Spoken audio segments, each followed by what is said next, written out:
and regret can be overwhelming. There is hope and healing in the aftermath of a reproductive loss. Call the International Helpline at 866-482-LIFE to talk with someone who has been where you are and healed to help others. Your call is confidential. 866-482-LIFE. Is her adherence to this Islamic doctrine indicative of her adherence to Sharia law, which in itself is antithetical to the United States Constitution? What if we acknowledged what's actually going on? One side is deadly serious. They believe that politics is war. They know what their goal is. If you're in the way, they will crush you. Hate is hate. The left's main goal, in case you haven't noticed, is controlling what you think. Hate leads to violence. We've always apologized when we're wrong, and we'll continue to do that. That's what decent people do. They apologize. But we will never bow to the mob. Ever. No matter what. Freedom prospers when religion is vibrant and the rule of law under God is acknowledged. An informed patriot is what we want. Welcome to American Family Radio's Focal Point, the home of muscular Christianity on conservative talk radio. Muscular Christianity. Where we relentlessly explore the intersection of truth and politics. The trouble with our liberal friends is not that they're ignorant. It's just that they know so much that isn't so. Now, here's your host, Brian Fisher. Howdy, and welcome to this brand new edition of Focal Point on American Family Radio. I am Brian Fisher, your congenial, convivial, amiable, and effervescent host. As always. And you are my congenial, convivial, amiable, and effervescent listening audience. As always. Good to have you guys in the conversation today as we start off. I've done some more, I want to just alert you, I've done some more research on this issue at the Mall of America that I talked about yesterday, and I want to just expand a little bit on what I learned about what was going on there, that on top of everything else that we were going to try to get to today. Now, I want to begin today by talking from the scripture about one of the reasons why we may not be getting further in our spiritual life than we would like, or than we want. We pray, we ask God for things, and it just doesn't seem like we get there, like where we want to get in our spiritual life, the kind of character we want to develop, the kind of spiritual maturity we want to develop. We just can't quite seem to get there. And I think there's a possibility. I'm not saying this is the explanation for everybody listening to me right now, but I think it's something that's worth considering for everybody that's out there listening to my word right now. If you feel like you've kind of stalled out a little bit in your spiritual life, or you're up against something and you pray about it, and you keep praying about it, and nothing happens, nothing moves. It might be something you're trying to overcome, some personal defect you're trying to deal with, some kind of character fault that you know is troublesome and you want to get on top of it, and you pray about it, you pray a lot about it, and nothing seems to happen. So the question is, why? What is the explanation? I think there may be an explanation in the book of James. So listen carefully to what James says.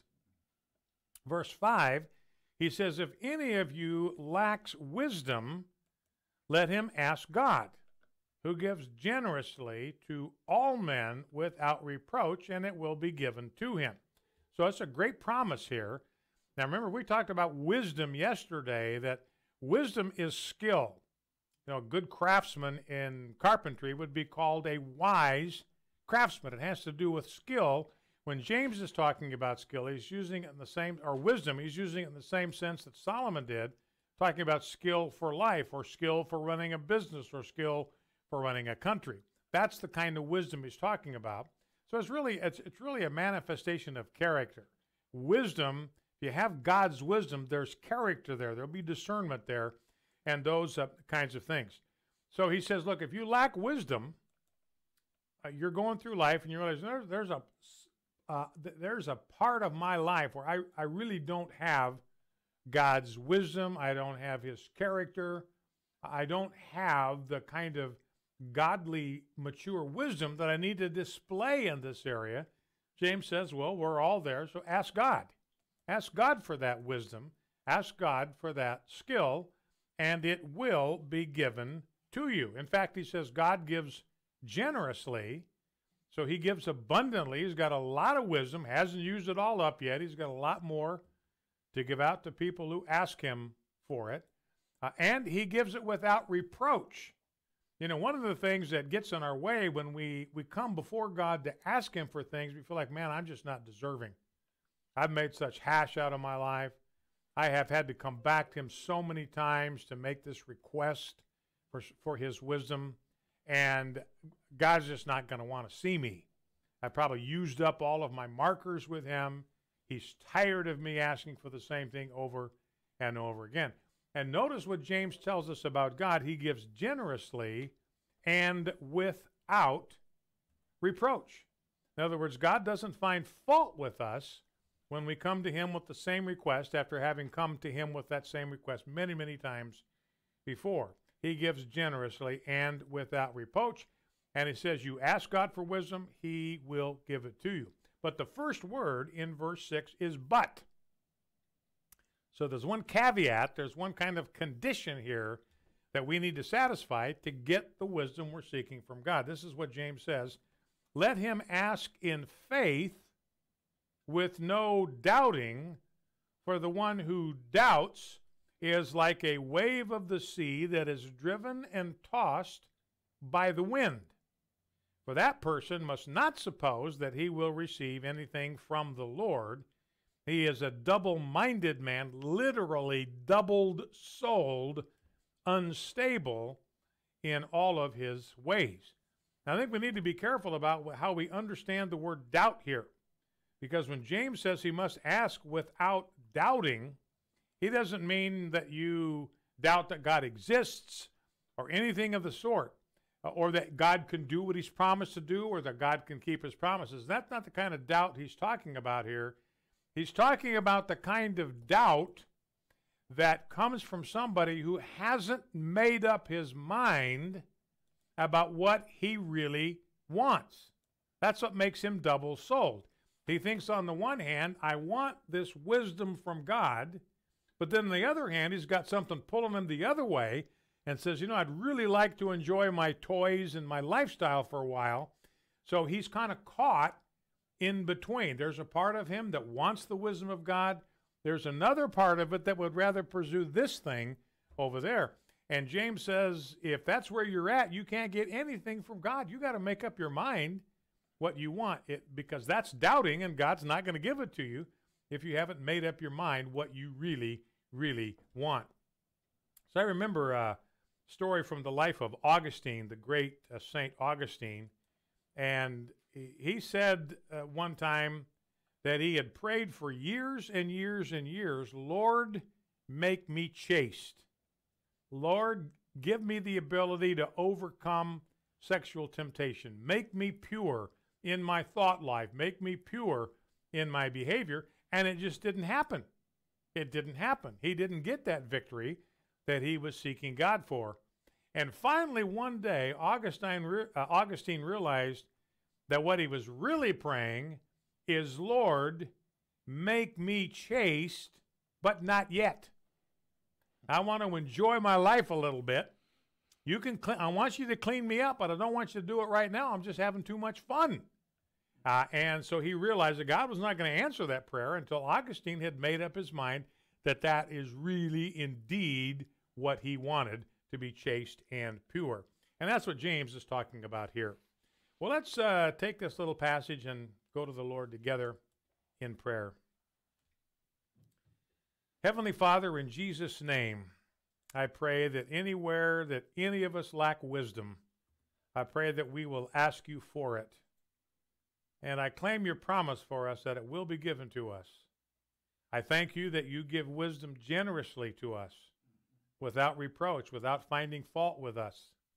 When we ask for wisdom, may we ask for it in faith. Remind us that the man who doubts, the man who isn't sure he truly wants your wisdom, will not receive anything from you, but will instead be like a wave of the sea, driven and tossed by the wind.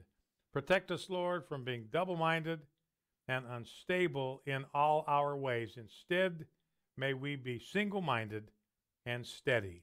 In Jesus' name, amen. All right. Now, this has been a wild morning for me. You're not supposed to do this if you're a radio host. You're not supposed to make excuses for what's about to happen. But I'm just telling you, I'm scrambling today. I had one of those mornings where everything just seemed like it got away from me.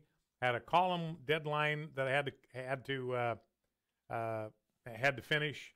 And these guys know, Rob and Jeff know that every day I come in here, right? Every day I come in here and say, man, I'm not ready for this program today. There's so much I didn't get done. Yeah. I'm not prepared. You've never seen a talk show host that's less prepared than I am. Yeah, we've been today. waiting for that day for, 10 years now? Yeah, for me to come in and say, you know, guys, I'm ready. I'm prepared. I'm locked and loaded. Well, it hasn't happened yet, and it didn't happen today. So anyway, please bear with me. I think we'll still have fun today. I think we got plenty of stuff that we can talk about. And your unpreparedness, you excel. Yeah. Well, you do a really nice job. Well, I don't know about that. It's just scrambled today. Anyway, appreciate the kind words, Rob. That's encouraging. Now, I didn't get to a lot of the stories that I'd marked. One of the things I do in doing show prep is I mark these stories that I want to read. I know I want to read them. I know I want to include them in the show, but I'm not always able to get back to them and actually read them. I see the headline, I see what the story is about, and I say I have just absolutely got to talk about that story tomorrow. So we will see. By the way, just a reminder that if you missed the Dobson interview on Monday, we've got it up on the Facebook page, up on the Focal Point Facebook page. In fact, I've pinned it to the top. You can also get it by going to the podcast page at afr.net. Scroll down to the Focal Point button, and you can also listen to it there. And by the way, I don't even know if I had a chance to talk to you guys about this. I've got an interview right now tentatively scheduled with Todd Starnes for Thursday. So hopefully that'll take place, and he would like to bring me on to talk about the book. And I like to go places and talk about the book, so it's a match made in heaven. And also, don't forget, we do have the podcast every day. If you happen to miss Focal Point, you can go to the podcast page, and you can download the podcast from that day. We keep that current. In fact, podcasts are posted how long after the program? About 15 minutes. About 15 minutes. The podcast will be up, so you can access it, listen to the program at your leisure anytime after that point. Now I want to start. It's going to take us into the next segment, but I want to start talking a little bit more about this case in the Minnesota Mall yesterday, because that's a particularly disturbing case, and I think you heard enough of the story yesterday to realize how disturbing it actually is. But I got some more detail that makes it even more troubling to me, and I want to walk with you through some of that, because the point that I'm making, and the point that I'm trying to make in the column, the point that I made yesterday, is, we do have an established religion in America, even though the Constitution forbids us to have one. And that, an established religion, that's a religion that's recognized by the state officially. And if anybody disobeys that religion, they get punished. If anybody criticizes that religion, they get accused of blasphemy. If anybody openly challenges it, openly criticizes it, they get punished. And I am submitting to you today that the established religion, the de facto established religion, we don't have a legally established religion, but the de facto established religion in the United States is Islam. And I think this story at the Mall in America, it illustrates this.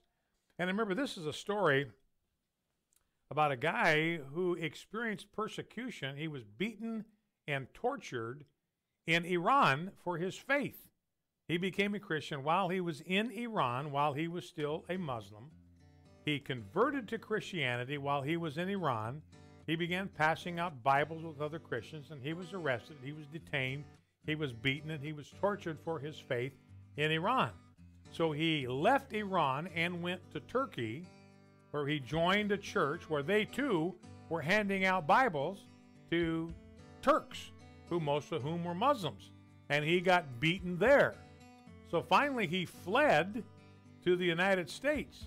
And he was so excited to be here in the United States because he knew that the things that had happened to him in Iran and in Turkey could not possibly happen to him here. That this was the home of the free as well as the land of the brave, or vice versa, whatever that is. And he said this when he came to America: with tears in my eyes, I was so thankful to be in America. Back in 2. What have you done?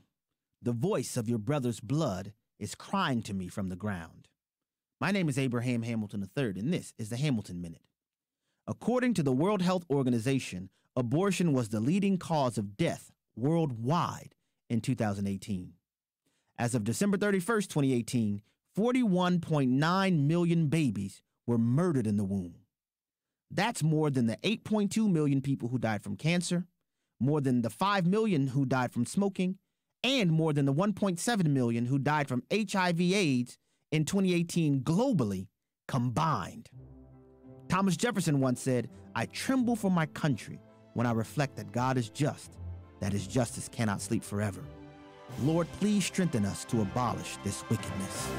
Listen each weekday from 5 to 6 p.m. Central for the Hamilton Corner with Abraham Hamilton III, Public Policy Analyst for the American Family Association.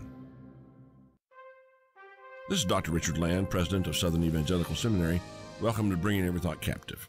By now, you all know the story of Jack Phillips, the Christian baker and cake artist who was being sued for his refusal on grounds of religious conscience to design a cake to celebrate same-sex wedding nuptials. The case, resulting from his stand on Christian principles, Masterpiece Cake Shop versus Colorado Civil Rights Commission, turned out to be a tremendous victory for religious freedom in America. And Justice Kennedy's majority opinion turned out to be one of his last written opinions before retiring from the Supreme Court. Justice Kennedy cited the Colorado Civil Rights Commission's bigoted animus toward religion in his ruling, and I quote, "The Civil Rights Commission's treatment of his case has some elements of a clear and impermissible hostility toward the sincere religious beliefs that motivated Phillips' objection." Well, indeed. Less than a year later, the Colorado Civil Rights Commission came back for another bite at the apple in trying to drive Jack Phillips, this good and principled man, out of business. The commissioners charged Phillips with refusing to create a cake for a transition ceremony for a lawyer who was changing his gender identity from male to female. Last week, the commission dropped the case after it was made clear to them that they were going to lose in federal court again. Don't think that the hostility and the animus against sincere religious belief is going away. It is increasing in our culture. That is why the president's federal court nominations at the district, appellate, and Supreme Court level are so vitally important. Right now, these judges are the last line of legal defense for our constitutional freedoms against bureaucratic bigots drunk on their own power. This is Richard Land. This is Focal Point with Brian Fisher on American Family Radio.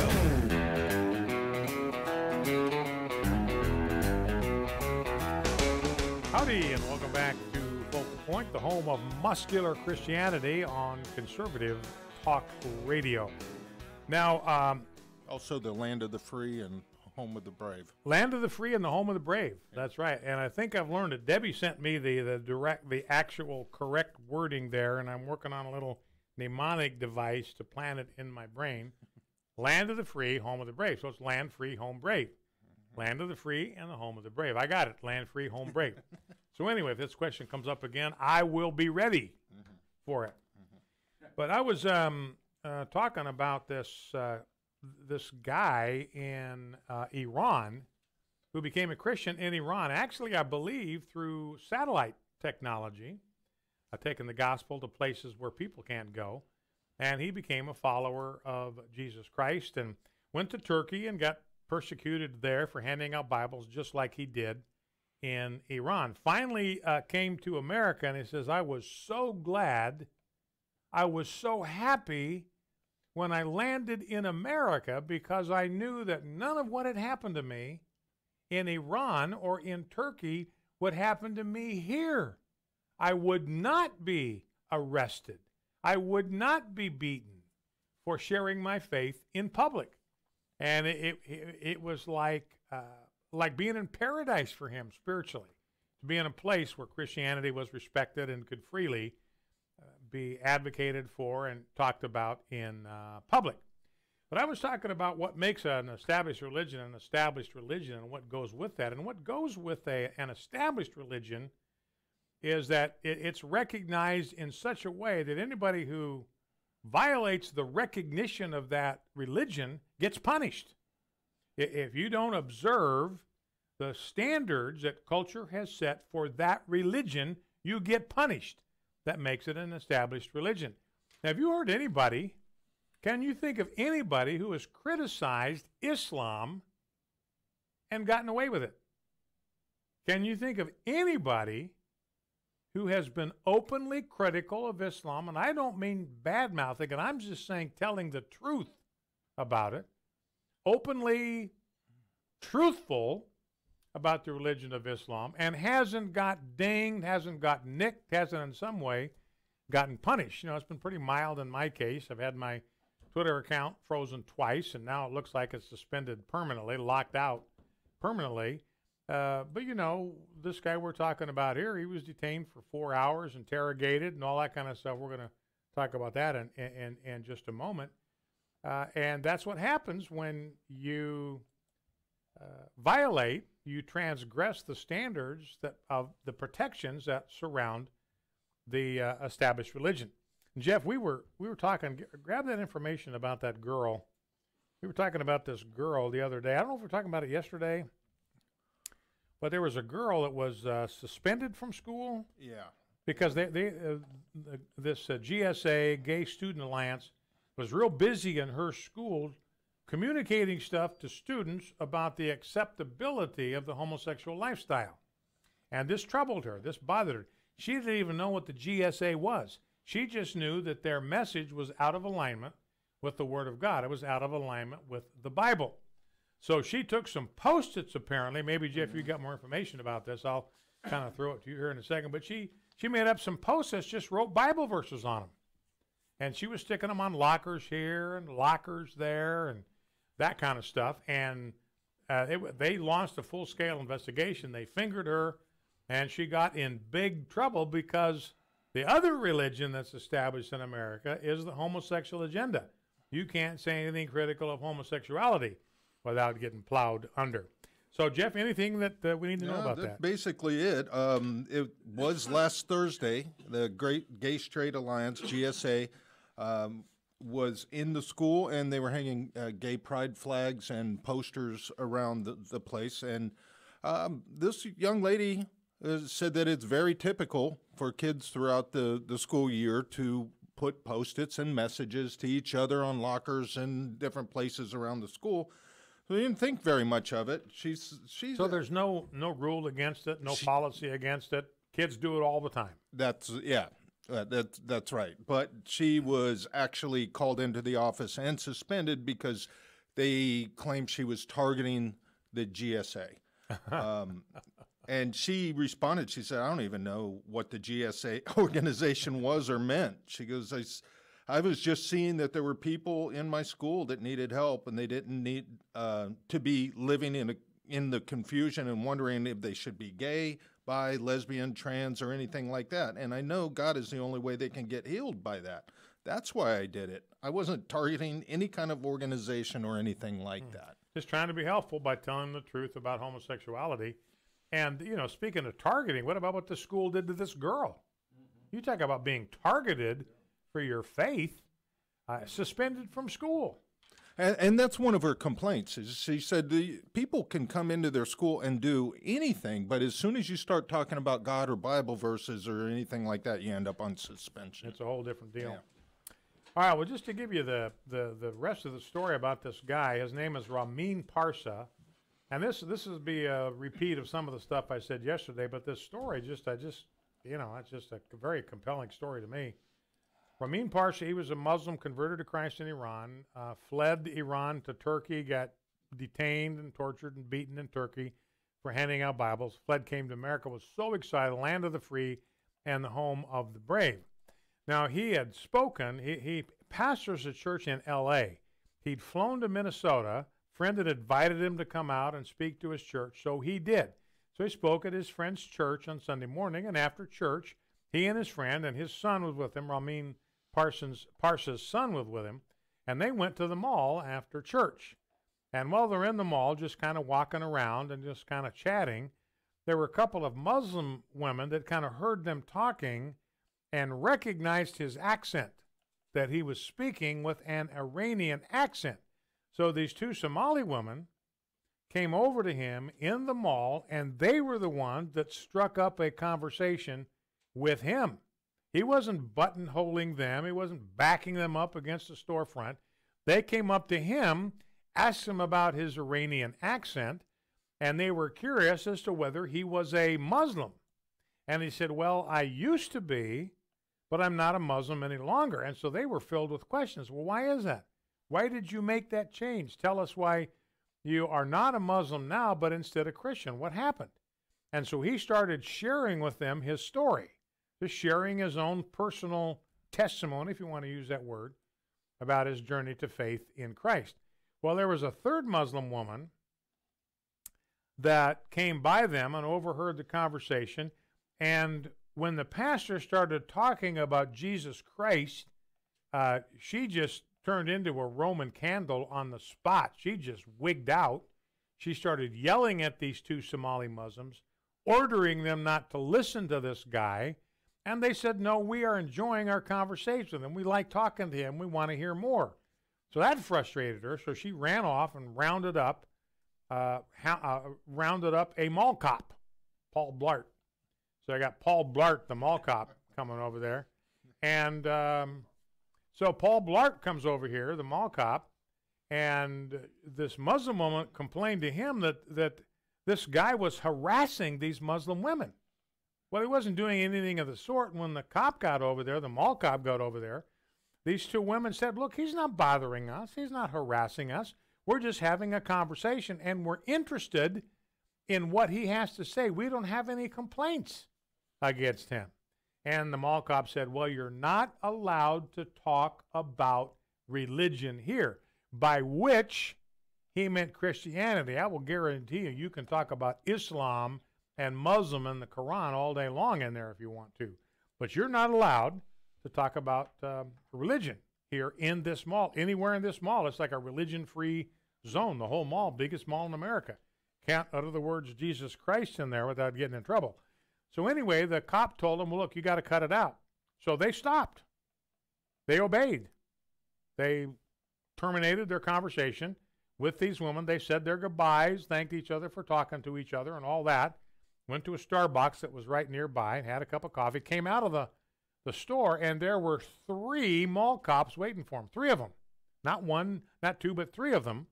And this pastor was told, look, you have to stop what you're doing, or you have to leave the mall. And he said, well, what did I do to merit being thrown out of the mall? And he said, well, you were talking about religion. You can't talk about religion here. If you do, we're going to have to throw you out of the mall. And so he said, well, what did I do? What exactly are you talking about here? And that was it for them. In fact, I don't even think they gave him a chance to say anything about the kind of conversations he was having.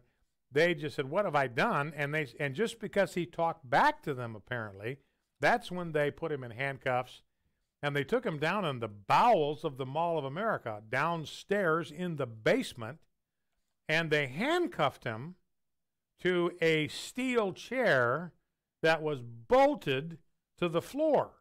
And Ramin Parsa said, this sounded to me more like the Soviet Union back in the days of it sounded like the KGB, not like the America that I was excited about being at, where I could express my faith and enjoy my religion without any kind of hassle, without any kind of interference.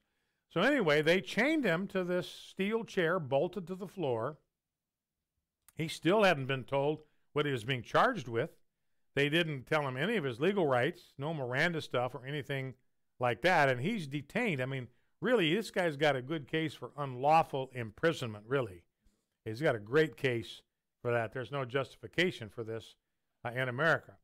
So anyway, they want to take his picture like a mugshot. And he says, you can't do that. You have illegally arrested me. I'm not going to let you take a mugshot of me because this is an unlawful arrest. And he says, well, fine, we'll just call the Bloomington Police Department. So the next couple hours later, the Bloomington police show up. Meanwhile, he's chained to this chair for like 4 hours while they are interrogating him. He asks for water. They won't give it to him if he will not let them take a mugshot. He says, well, I'm not going to let you take a mugshot. You don't have my permission to do that because this whole thing is unlawful. And they say, well, in that case, you just have to stay chained to that chair until the Bloomington cops get there. So finally, the Bloomington cops come. They handcuff him. They take him downtown to a holding tank, and then they indict him or arraign him, or whatever the term they use is, for criminal trespass. That's what he was charged with, criminal trespass.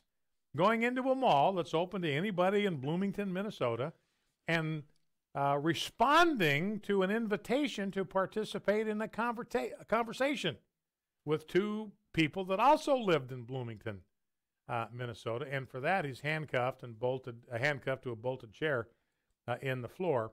And eventually, they also charged him with soliciting, which he wasn't doing.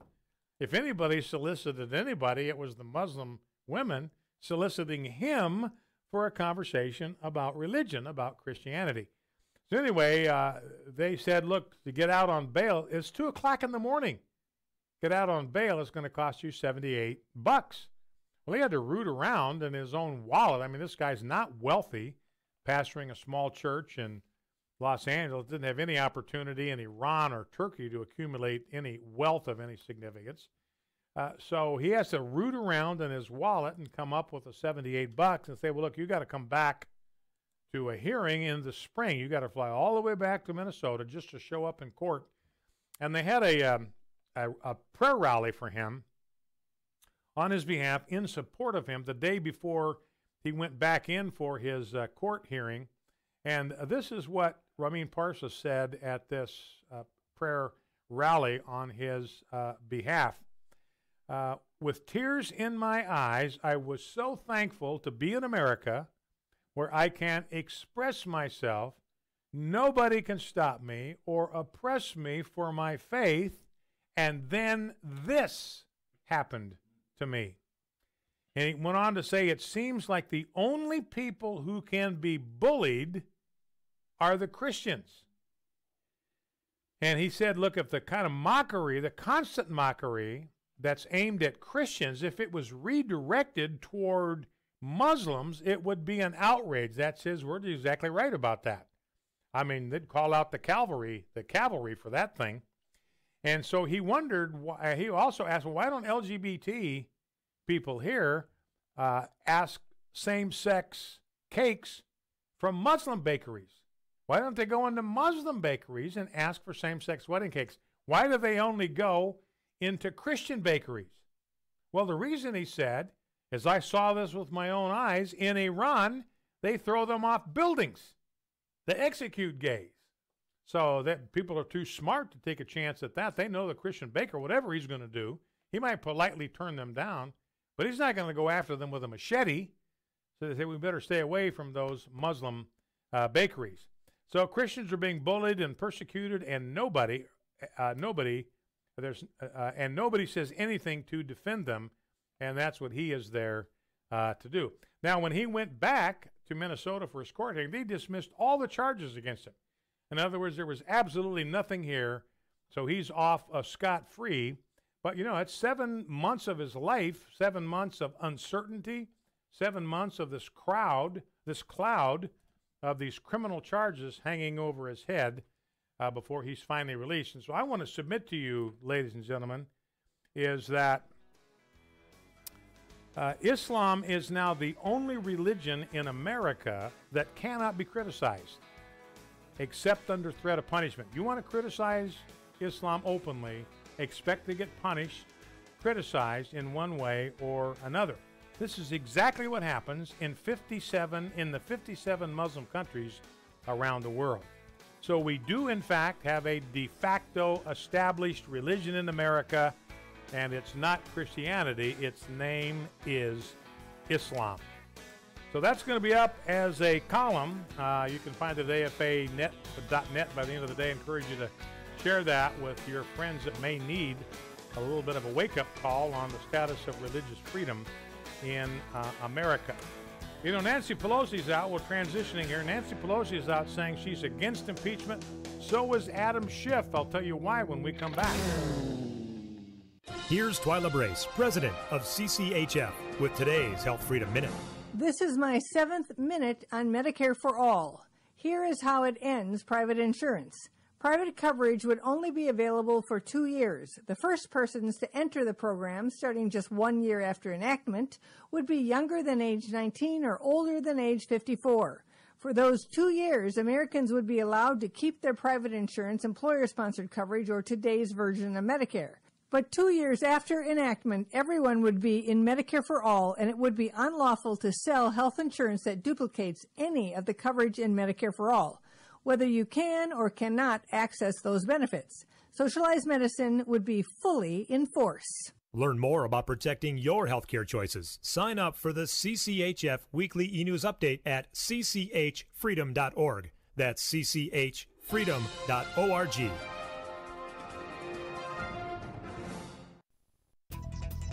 They say actions speak louder than words. Here at the American Family Association, we take that to heart. AFA Action is here to inform and help you get involved in cultural and moral issues. You can also sign up for our AFA Action Alert, which will inform you about these issues every week by email. To sign up and for more information, visit us at afaaction.net. Why are you still sitting there? If you want change, it starts with you. AFR's own J.J. Jasper is a morning on-air personality, author, comedian, Christian, and family man. J.J.'s also a keynote speaker at banquets, men's ministry events, pregnancy center fundraisers, and more. Here's what others are saying. JJ helped us set a record for the most funds raised at our banquet. This banquet was our best banquet ever, thanks to JJ Jasper. Information on JJ's availability to speak at your event is at jjjasper.com. Here's some great news. If you missed the deadline to sign up for health insurance, or more importantly, if you sign up for a plan that you're just not happy with, you still have a choice. It's called MediShare, and MediShare is a Christian healthcare sharing program. It's been around for 25 years. They have more than 400,000 members now around the country. And get this, over the years, MediShare members have shared more than $2 billion of each other's medical bills, so they could help share your needs too. And best of all, you could save a lot of money with MediShare. The typical savings for a family is around $500 a month. Your savings could be more or less, but think about what you could do with that extra money every month. So if you think you're stuck with a high-cost health plan that doesn't have much to offer, think again. You can join MediShare anytime, so call them today and check it out. There's no pressure. They're super easy to talk to.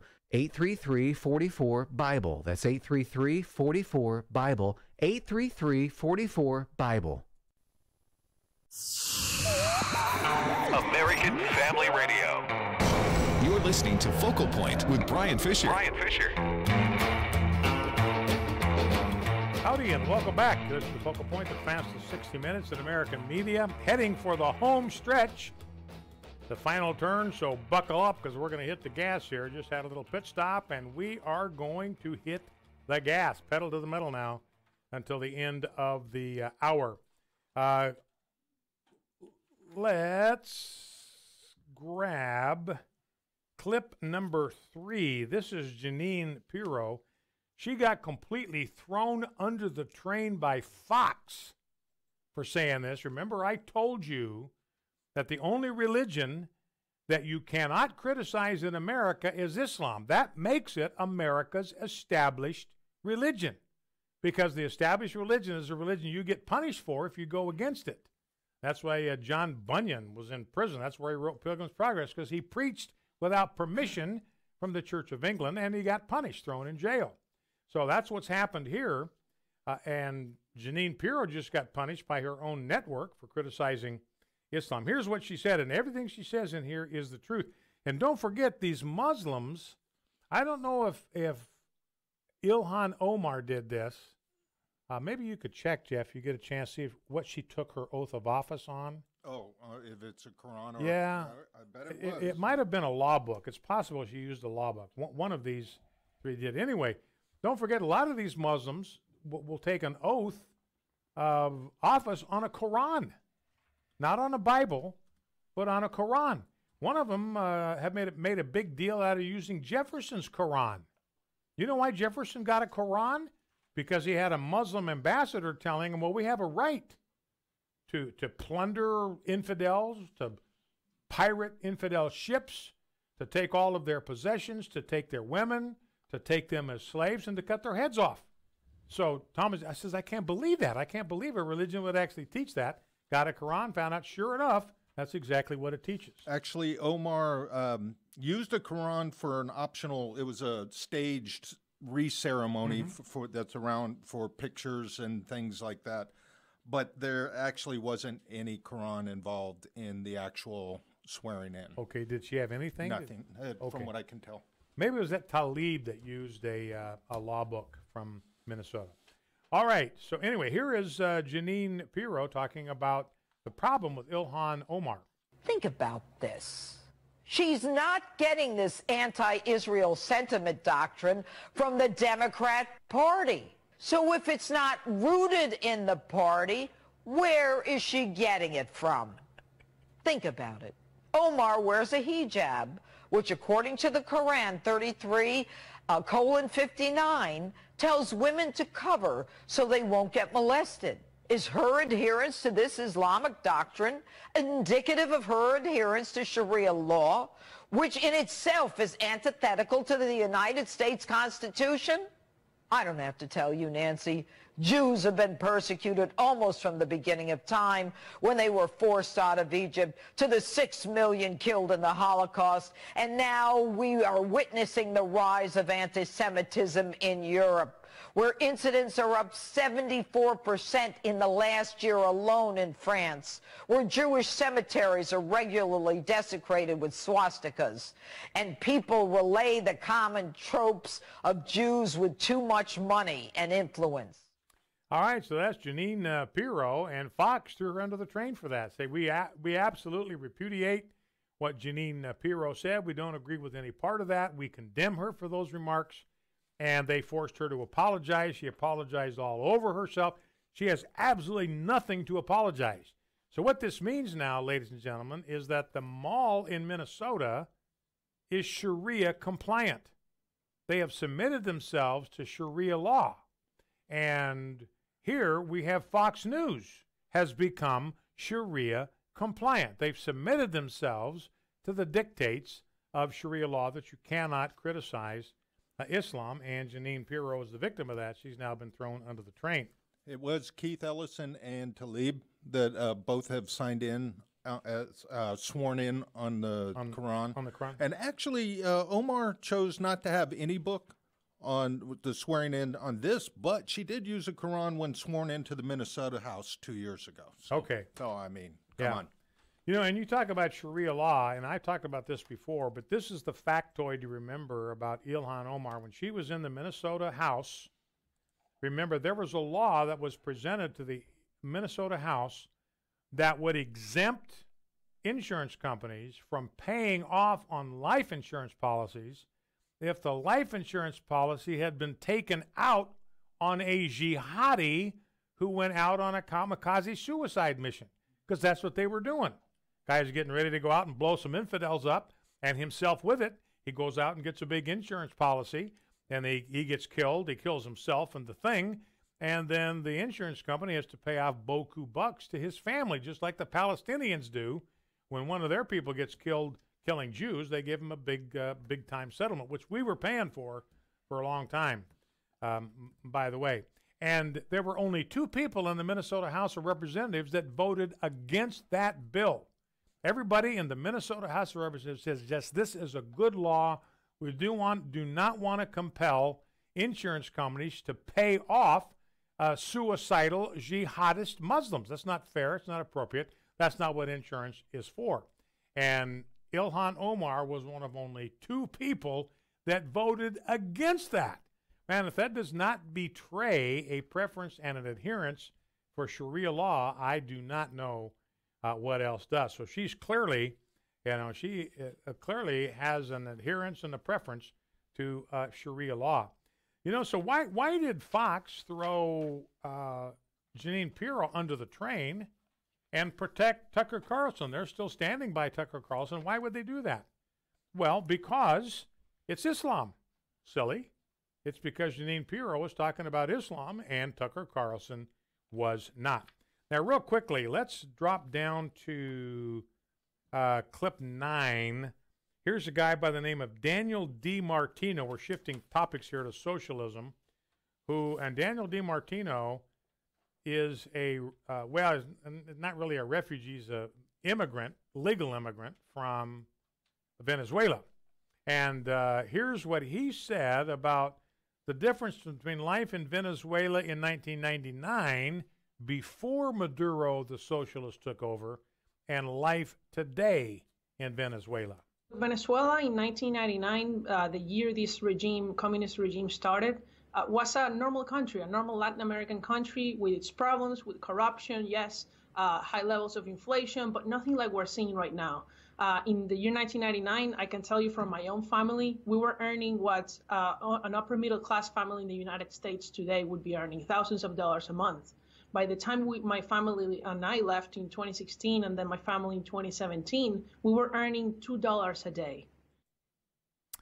All right, so that's the difference. You go from being an upper middle class family to making $2 a day. That's what socialism does to you. So, we have a one-word answer to socialism. Why do you not like socialism? One word: Venezuela.